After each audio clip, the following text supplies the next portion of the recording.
మాజీ మంత్రి వైసీపీ జిల్లా అధ్యక్షులు కాకాని గోవర్ధన్ రెడ్డికి మరింత ఉచ్చు బిగిస్తోంది. ఇప్పటికే పలు కేసులో ఉక్కిరిబిక్కిరి అవుతున్న కాకాని నెల్లూరు కేంద్ర కారాగారంలో రిమాండ్ ఖైదీగా అనుభవిస్తున్న విషయం తెలిసిందే. సర్వేపల్లి ఎమ్మెల్యే సోమిరెడ్డి చంద్రమోహన్రెడ్డిపై సోషల్ మీడియా వేదికగా అనేక ఆరోపణలు, వ్యక్తిగత దూషణలు, పోస్టులు, మార్ఫింగ్ చిత్రాలు పోస్టు చేయడంతో పాటు సోమిరెడ్డి ప్రతిష్టకు భంగం కలిగేలా ఉండడంతో గతంలోనూ సిఐడి పోలీసులు కేసు నమోదు చేశారు. ఈ కేసుకు సంబంధించి గుంటూరు సిఐడి అధికారులు మంగళవారం గోవర్ధన్ రెడ్డిని నెల్లూరు జైలు నుంచి అదుపులోకి తీసుకుని గుంటూరు కోర్టుకు తరలించారు. అక్కడి కోర్టులో వాదనలు విన్న మెజిస్ట్రేట్ కాకానీకి ఈ నెల 23 వరకు 14 రోజులు రిమాండ్ విధిస్తూ తీర్పు ఇచ్చారు. దీంతో కాకానీపై దెబ్బ మీద దెబ్బ పడినట్లయింది. ఇప్పటికే అక్రమ మైనింగ్, పేలుడు, అట్రాసిటీ కేసుల్లో రిమాండ్లో ఉన్న ఆయనకు మరో రిమాండ్ విధింపు ఇబ్బందికరంగా మారే అవకాశముంది. రేపో మాపో బెయిల్ కోసం కాకానీ న్యాయవాదులు కోర్టును ఆశ్రయించనున్న నేపథ్యంలో సిఐడి పోలీసులు నమోదు చేసిన కేసులో మరో 14 రోజుల రిమాండ్ విధింపు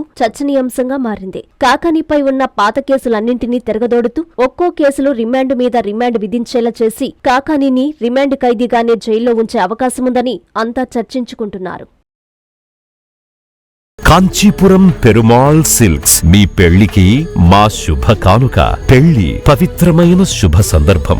ఆ రోజున ప్రతి అంగి, ప్రతి చీర మీ కలల మాదిరిగానే ప్రత్యేకంగా చూడాలి. కంచి పట్టు చీరలు ఒక్కో నూలుపోగుతో అద్భుతమైన సంప్రదాయాన్ని, రాజసాన్ని నేసిన నెమలి రెక్కల వంటి అందమైన చీరలు. ఖచ్చితమైన కంచి శైలి కోసం కంచి వెళ్లాల్సిన పని లేదు. మీరు కోరుకునే అసలైన అపురూపమైన కంచి చీరలు ఇప్పుడు కాంచీపురం పెరుమాళ్ సిల్క్స్ లో 1+1 మగ్గం ఫోల్డ్ పట్టు శారీస్ 900, 1+1 సాఫ్ట్ సిల్క్ పట్టు శారీస్ 2500, 1+1 సాముద్రిక పట్టు శారీస్ 3500, 3 కంచి పట్టు శారీస్ 4500, 3 సిల్వర్ జరీ పట్టు శారీస్ 5000, 1+1 డిజైనర్ మగ్గం బ్లౌజ్ వర్క్ పట్టు శారీస్ 6000. మీ జీవితంలో జరిగే మధురమైన పెళ్లికి అసలైన కంచి సంప్రదాయం మీ సొంతం చేసుకోండి. Kanchipuram Perumal silks, Pushkar ghat road, Rajamahendravaram. Hi Nilor, please subscribe to N3 TV.